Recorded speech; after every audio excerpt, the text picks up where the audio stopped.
Buenas amigos y amigas de la historia, bienvenidos a Mini Biografías Históricas.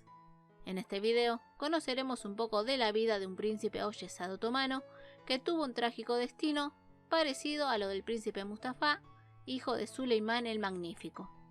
Me refiero al Shehzade Mahmud, hijo de Mehmed III y por lo tanto medio hermano de Ahmed I. Este video es a pedido de Jesús Agustín Chávez. El Shehzade Mahmud nació en 1587 en Manisa, actual Turquía. Era hijo al momento de nacer del príncipe Mehmed, el futuro Mehmed III, y la madre se discute si fue Halime, madre del futuro Mustafa I. Su niñez la pasó en Manisa hasta 1595 a la muerte de su abuelo y sultán Murad III, por lo que su padre se convierte en Mehmed III, yéndose la familia real al palacio de Topkapi en Constantinopla. Y bueno, su padre es recordado por mandar estrangular a sus 19 hermanos, según la costumbre, para que no hubiera rebeliones. Para 1603, teniendo casi 16 años, Mahmud era popular entre los genízaros, era un hábil guerrero, y a esa edad era lo normal que tuviera su provincia y estuviera circuncidado, pero su padre lo atrasaba. Por el miedo o por los celos hacia Mahmud, por el sentimiento que tenían los genízaros. Además, al convertirse en sultán, engordó bastante, por lo que no salía a las batallas. La verdad es que Mehmed tenía miedo que Mahmud, con la ayuda de los genízaros, lo sacaran del trono. Y para colmo, había rumores de que se quería envenenar a Mehmed para que ascendiera Mahmud.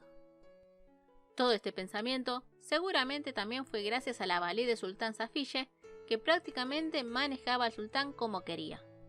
También se debe contar que la madre de Mahmud, supongamos que fuera Halime, no era del agrado de la valí de sultán. Ante todo esto, los visires formaron dos bandos, uno a favor de Mahmud y otro a favor de Ahmed, el hermano menor de Mahmud. Otro rumor era que si no se lograba matar al sultán, se mandaría a Mahmud en secreto a otra provincia, y como digo, todo esto eran rumores. Incluso hasta ahora no se sabe si Mahmud sabía o no. La cuestión que para sumarle más leña al fuego, la madre de Mahmud, que era muy supersticiosa, mandó un mensaje a un vidente porque quería saber qué iba a ser del futuro de su hijo, si iba a ser sultán y cuánto le quedaba por reinar a Mehmed. Y bueno, el mensaje del vidente no llegó a manos de la madre de Mahmud, sino a otras. Primero al eunuco del harén, y este se lo dio a Safiye, y obvio ella, al sultán. Y a todo esto, ¿qué decía el mensaje? Que Mahmud sería el próximo sultán y que a Mehmed le quedaba 6 meses para reinar. No aclaraba si era porque fallecía o por si era derrocado. A partir de ahí, la vida de Mahmud como de su madre se convirtieron en un infierno. Ambos fueron hechos prisioneros y Mahmud torturado, esperando a su padre que confesara su traición, pero Mahmud solo decía que no sabía nada y que no hizo nada en contra del sultán. Su madre fue interrogada y aceptó que envió el mensaje, pero solo para saber del futuro, no con otra intención. Lo dicho por Mahmud como su madre no fue del agrado del sultán, que buscó consejo legal y religioso, y la respuesta fue que no se puede ejecutar a un hijo sin testigos, y solo se puede si su muerte trae tranquilidad a su padre. Y sí que esa respuesta lo hizo, porque decidió ejecutarlo el 7 de junio de 1603, con 16 años, siendo enterrado sin honores. En cuanto a su madre, fue enviada al viejo palacio, y si era Halime, volvería cuando su hijo Mustafa se convirtiese en sultán en 1617.